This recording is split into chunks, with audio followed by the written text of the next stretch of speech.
Okay, so this is Anuccheda, Paramatma Sandarbha, Anuccheda 101, the invisible presence of Bhagavan.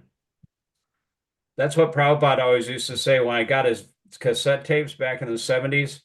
He kept on repeating that word. I didn't know what it meant, but it was the only thing I remember, because it was so distinct. So, Bhagavan.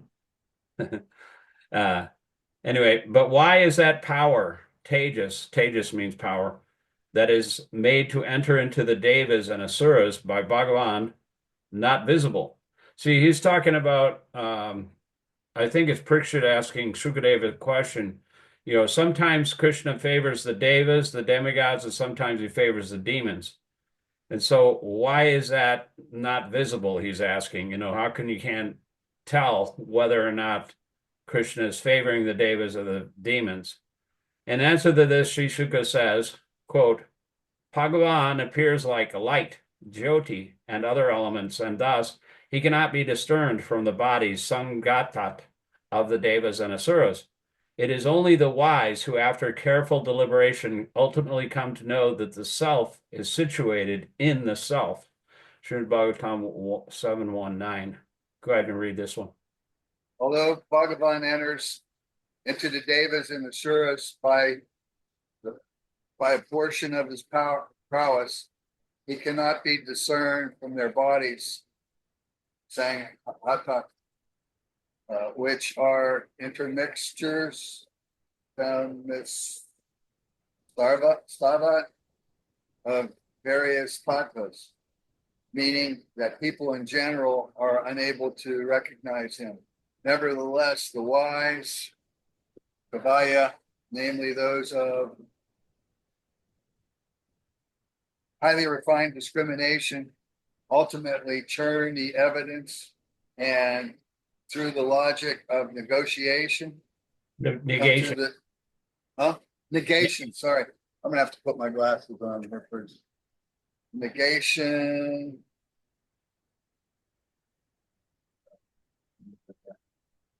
Assistance in the case of David's. Is that what's highlighted? I'm sorry. I missed. The logic of negation. Come to the conclusion. Okay, there you go. Come to the conclusion that the assistance of him in the case of the Devas, or the combating of him in the case of the Asuras, is categorically impossible. They consequently come to the intuit the self, Atmana, the supreme immanent regulator, Ishvara, as situated in the self, Atman Stam, namely to have entered into their individual bodies through his integration portion. Integrated portion, yeah. He enters into the body of the demigods in the mode of goodness and through the mode of goodness. He doesn't actually enter in. I mean, he enters into their bodies through his what do they call it? Through a portion of his prowess. Sri Shuka gives an example that contains the reason why Bhagavan's power remains unseen, because his prowess appears like light, Jyoti, and other elements whose own respective powers are also transmitted to other media.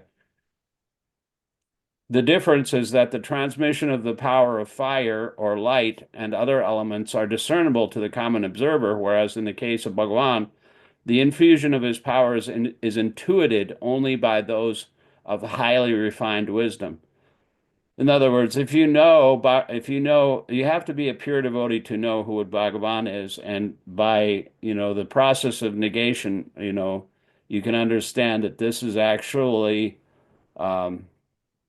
Krishna that's taking the role. You kind of know in your service or whatever that you're being helped by Krishna.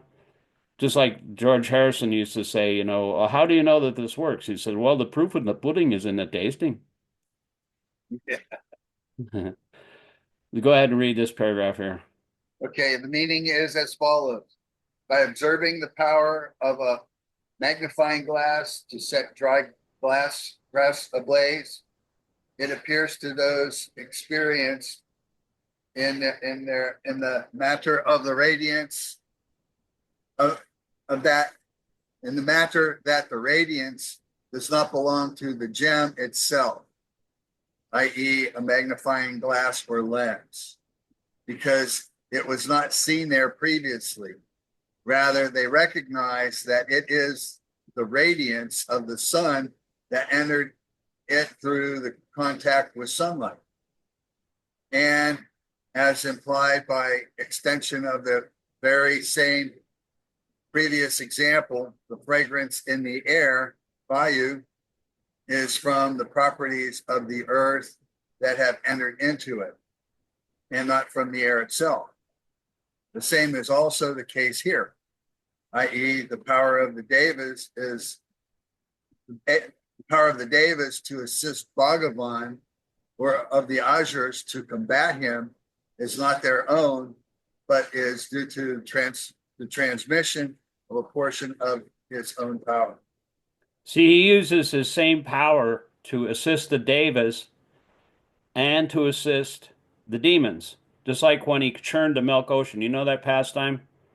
There's a big Vishnu complex in Angkor Wat in Cambodia. Okay. Which there's a bas relief on the wall. I mean, it's a huge temple with all kinds of bas reliefs on and various structures. I mean, it's a massive complex of Vishnu temples, but it depicts the pastime of the devas and the asuras churning the ocean of milk, because he just made up this game. Vishnu just made up this game in order to rectify the situation between the devas and the demigods. And he does this for the pleasure of his devotees, but he manifested the power of the demons by his own power, and he manifested the power of the demigods by a portion of his own power as well. And so it's like electricity. You can give electricity to an air conditioner, or you can give it to a heater. In either case, the result is the opposite, but it's the same electricity coming from the same source. Alternatively, in this verse is a response to the following doubt. It has been concluded that Bhagavan plays only with his own potency, which he has invested in the devas and asuras. So why is it observed that he also plays with them? In response, Shuka speaks this verse, Srimad Bhagavatam 1.9 or 7.19. Go ahead. You can read the first paragraph. The examples of light and so on are now interpreted differently. Although it is only the power of light, Jyoti, embedded in the eye, that light's own corresponding portion, as color or form, rupa, becomes perceptible. Yet it appears outwardly to the observer that the earth itself, i.e., the physical objects constituted of the earth elements, with its unique property of fragrance and all the other properties belonging to the five elements, is the manifester of the perceived color or form. Similarly, although it is only by the power of the sky elements, nabhas, present within the ear, that the sky's own corresponding portion, as sound, sabda, becomes detectable. It appears to the observer that it is a kettle drum itself, or some other instrument, that is the manifester of the sound. This happens only because all of these properties of form, sound, and so on, belonging to their source elements. See, the sound is actually emanating from the sky. When the creation happens, all these various elements like earth, water, air, fire, air, sound, ether, mind, intelligence, and false ego, they correspond with the senses. and there's demigods that control each of these. Like fire is connected with the eye, and that is controlled by Agni. So all these things are interconnected, and they have different administrators in the universal management. All this happens because these properties of form, sound, and so on, belonging to their source elements, get mixed up with the objects that appear to manifest them, but in reality, they belong to the source elements and not to the objects through which they are apparently discerned. You can go ahead and read this paragraph here. Similarly, the wise intuit the self, i.e., the supreme immanent regulator, Ishvara, as situated within the individual self, even though not discerned as such by others because of his abidance. Abidance. Oh, sorry about that. Abidance within the intermixture of their respective bodies. Sanghaka. The wise know that it is only with a portion of his own intrinsic power transmitted into the devas and the shuras that he conducts his play. Commentary. If Bhagavan's potency is present in the devas and asuras, then why is it not perceived directly? This is the question answered in the present section.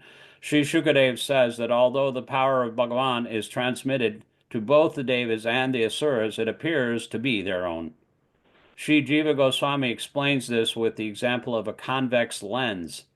If a convex lens is held in the sunlight, then it concentrates the solar energy at the focal point, and if some combustible substance like paper, in my case with ants when I was a kid, because I was a cruel little, bastard, I would burn ants, with the, yeah, I probably have to burn myself in hell for doing that, One guy actually did that. He pierced an ant as a child, and later on in his next life, they set him on a pike, and it completely impaled his body. And said, "Why are you doing this to me?" I just, well, because in your last life, Yamaraj said, because you tortured an ant in your last life, or you tortured. That was okay. I thought it was Dharma.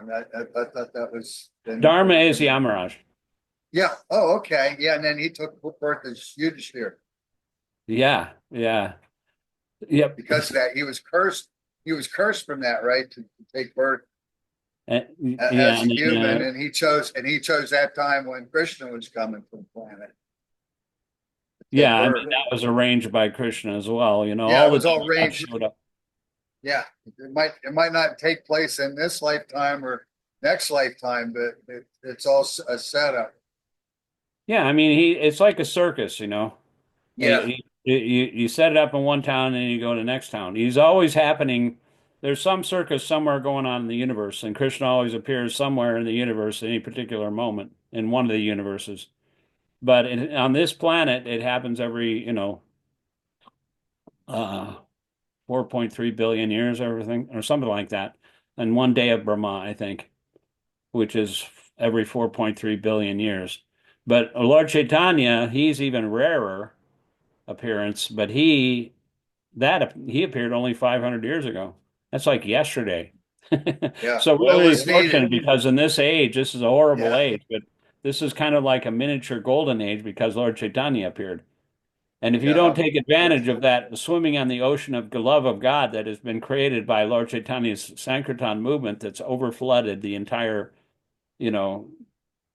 subcontinent of India and is overflooded to contain the world due to Prabhupada's grace. If you don't take advantage of that, you're not going to be delivered in millions of kalpas. You know how long a kalpa is? A long, long time. That is the day. That is a day. Millions of years or 4.3 billion years. So millions of billions of years. In other words, quadrillions of years. And I mean, you wouldn't want to wait for that. Okay, so let me just finish this paragraph here. A person completely ignorant of the actual physics involved, who does not know that the lens is concentrating the sun's rays at the focal point, would think that the lens has the power to burn. But the fact is that the sun's rays are setting things alight and not the lens. When the lens is not held in the sunlight, it cannot burn. Similarly, the devas are able to assist Bhagavan or the asuras who oppose him only by the infusion of his power. Without it, they have no such capacity. You can read the next two paragraphs. Okay. Further doubt is raised in the previous sections. It was explained that Bhagavan plays only with his own intrinsic potency, Swarup Shakti, but to external appearances, it would seem that he also plays with the devas and asuras. How is that? Śrī Jiva responds to this with an example. Form or color is a property of light, which is perceived by the eye, manifestation of light also. So it is the power of light that is the manifester of form. Yet, from the perspective of conventional experience, when an object is seen with the eye, one says that it is the object itself that is perceived and not just its color or form. This is so because the form is mixed with the object that contains other qualities also, such as fragrance, which is the unique quality of the earth element. Thus, although the eye can detect only color, which is the characteristic of light, one claims that what is seen is the earthly object. This is the sense of the word sankhata in this verse, in the verse. Similarly, sound is a property of the sky, a portion of which is situated in the ear. When a sound is heard, it is the power of the sky situated in the ear that perceives it. But one does not say that it is only the sound that is perceived. Rather, one declares that one is hearing an instrument that produces the sound. Śrī Jiva concludes that it is only because of the properties of form, sound, and so on, belonging to their source elements, become compounded, sangatat, with the objects that manifest them, that a common person is able to discern them as distinct from these objects.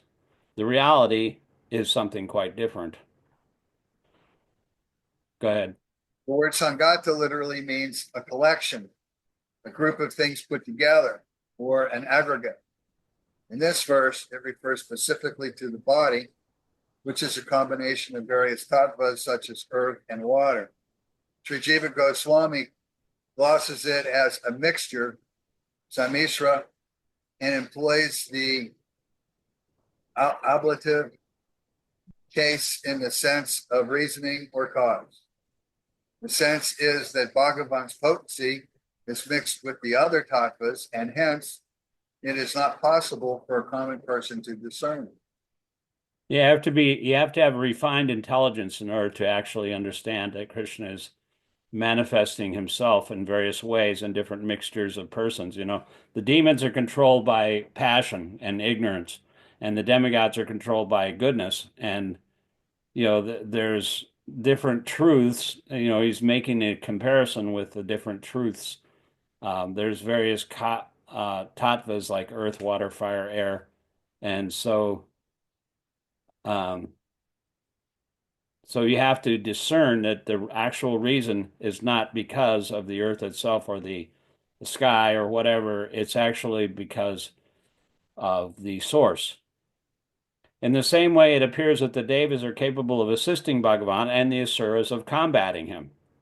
In reality, however, is a portion of his own intrinsic power transmitted into them that accomplishes the acts of assistance or opposition. But because this potency interpenetrates the mixture, sangata, in the form of the bodies of the devas and asuras, it remains imperceptible, and thus a common person believes that Bhagavan is interacting specifically with them. Consequently, it is with his own intrinsic potency alone that Bhagavan interacts with them and not with the devas and asuras directly. An ordinary person is unable to discern this truth. The wise devotional transcendentalists, however, endowed with intuitive insight, can perceive that Bhagavan is immanent within the individual self and engages with his own potency alone. That reminds me of what Prabhupada thought when he was a child. He would see, they had these cable cars in India and Calcutta, and the cable cars would be connected to the line above it. They have those in Pittsburgh too. I don't know if they're operational, but they have the tracks and the lines are above the. Yeah, yeah, they had that a long time ago called trolleys. So, the electricity is generated through the line and they're connecting cable car, it's called, in San Francisco, they're pretty common. Oh, Uh, okay. and it powers the electric motor. And Prabhupada, when he was a child, he thought that he could take a stick and then put it up to the thing, and then he would go along the tracks too. So if you don't have you have to be empowered by Krishna in order to execute these things. In other words, like Arjuna, he was empowered to fight the battle of Kurukshetra, and he conquered everybody. I mean, he was so powerful. But uh, at the end, after Krishna withdrew his power, he tried to protect his wives, and they were kidnapped by a bunch of cowherd men, and he had no potency. His Gandiva bow didn't have any potency. In fact, his entire chariot that was used on the battlefield of Kurukshetra just So far. just fell apart Disintegrated. into dust. Yeah. And so, without Krishna, we don't have any power at all. So if you really you have to perceive that through intuition, you know, in order to understand how Krishna is working. But if you understand Krishna, if you understand how he's working in this material world and you understand the nature of his appearance and activities, you don't have to take birth again, which is nice. So that's why I read this stuff because I want to understand it so I don't have to No, come. no, this is really an incredible verse. It kind of explains. It's kind of like because it's breaking things down, the light going through the gem and into our Yeah, yeah. eyes and everything. It's kind of like Krishna's that kinesthetic energy that moves through space and time that gives us the illusion or the appearance of our experience of the world. It's very Yeah. Just powerful. let me read this, the last sentence here. I didn't know we were already at the end. In this Okay. section, Sri Jiva shows that not only the act of maintaining the universe is an outcome of Bhagavan's play with his devotees, but even the acts of creation and dissolution are carried out specifically for their sake. In other words, for the devotees' sake. He creates this entire cosmic manifestation just for us because we had a desire to play separately from Krishna. We wanted to set up our own crib, in the material world and be the enjoyers and the maintainer of the. We wanted to control things ourselves. We wanted to create, and we wanted to be the proprietors. Okay, we've got 10 minutes left. We can engage in some kind of discussion here. Let me just set the timer.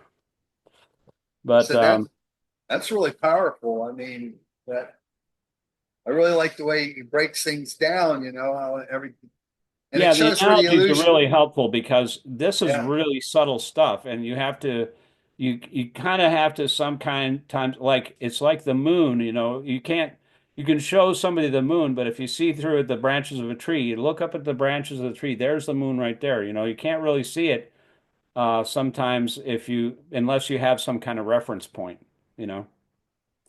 So that's the reason for these analogies. So Now, what book's this again? I apologize. what? What book is this out? What the Oh, this is called the Paramatma Sandarbha. I'll send you the Paramatma? entire book in the PDF format through Google Drive. I mean, you can if you're Facebook friends with me, right? Yeah. Okay, well, below you've seen my videos on the Coexist Kirtan Center page. If you in the comment section below the videos, I've already posted those. If anybody's interested in like reading along as we read, they can open up the book and go to that section. It's a pretty big book. It's almost 1,000 pages long. Okay. Well, I'm not going to be able to read that, but I Yeah, well, I appreciate know you might the not be able wisdom. to read it, but you can like go over it or go read along with it, like you're reading along with it now, or you can read it again, after you're done. This is Anuccheda 101. of chapter 3 or 4, actually. They're broken down, and And again, it's called this is not his commentary, not Jiva's commentary. The commentary is by the author himself, or the translator, this is what Satyanarayan. I don't know who he is, but he's not a member of our Sampradaya, but he's really, really pure person, so I accept everything he says, well, these the I love how he's breaking everything down and explaining everything. yeah, he's really, really good Yeah. in that. So you got anything related to this that you like, say, for example, how can you see sometimes how Krishna is working in certain, like, say, you know if you wanted to sell, or if you wanted to help the devotees with you, and supply them some facility. Every preaching endeavor requires man, money, land, so can you see how Krishna is helping you to um, introduce this to devotees, of people being receptive? Or can you see that the hand of Krishna is in this endeavor that you're trying to do for Yeah, him? indirectly, and at times when things are really going bad, directly. I mean, I've seen things I won't talk about because nobody believe it. But I also know, with as many problems as I've had, when you see this video, it's not something I could have done. So Right. I'm anxious. You'll get this video, and then you'll see. You're going to be thinking, because everything you see in the video now for the temple was already here in the back. It's a 2-story Caribbean house, which won't be in the video. So everything that you see wasn't here. It, and knowing me, you'll think, how is that possible? And then that answer, of course, is what we're talking about now. I mean, I really believed it, and when I started really doubting and things were going bad, his hand directly came in and changed things that shouldn't have been changed. I mean, a Yeah. simple thing, which is something I can talk about. Everything I did here was illegal. I'm in the middle of the refuge, wildlife refuge. I was Uh-huh. light, and I was trying to make it as nice as uh, compatible with the environment because it was so beautiful. I didn't want to destroy anything, but Right. pool, I put a huge pool in, which was the third thing on the list of things you're not supposed to do.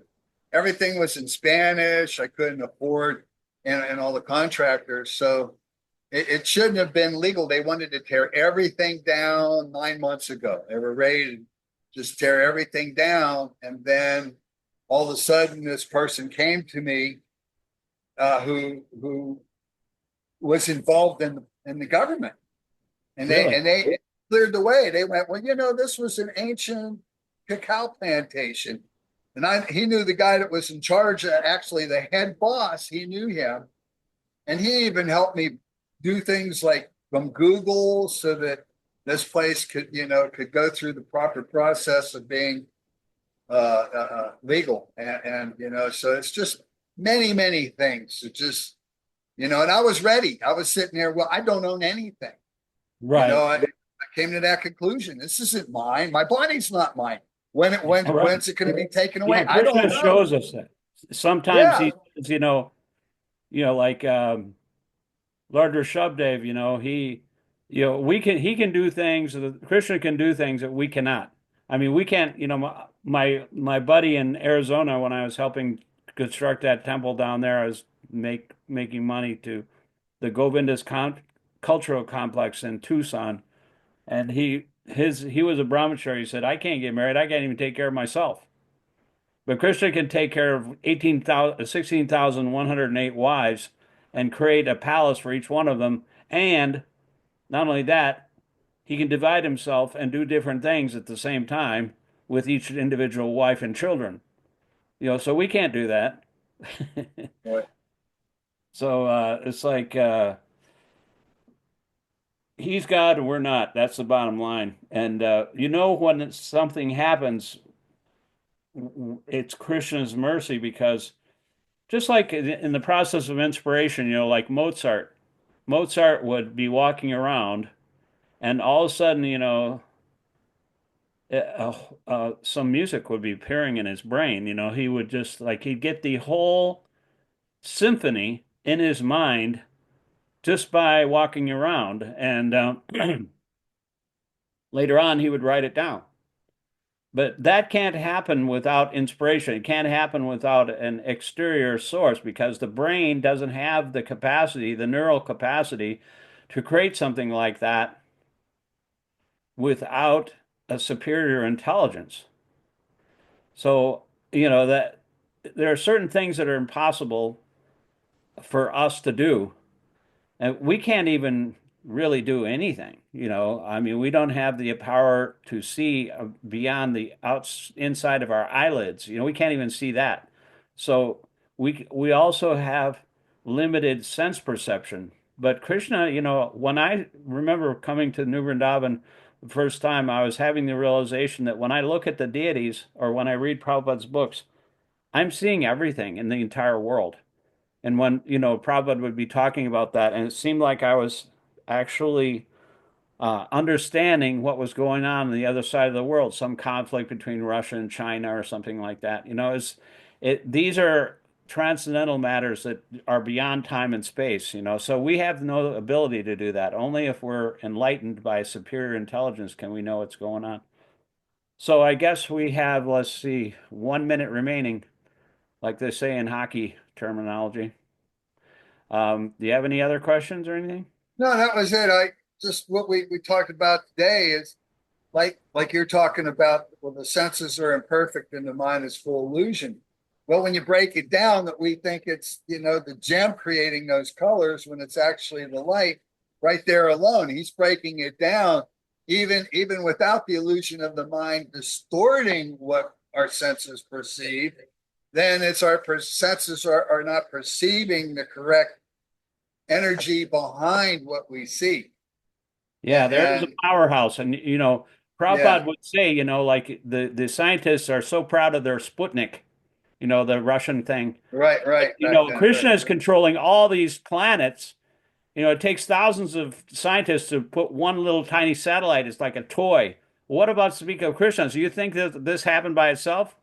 You're in a grand illusion. He's behind everything. So thank you very much. I'm going to end this now because we got about All 2 seconds. right, sounds good. Thank you.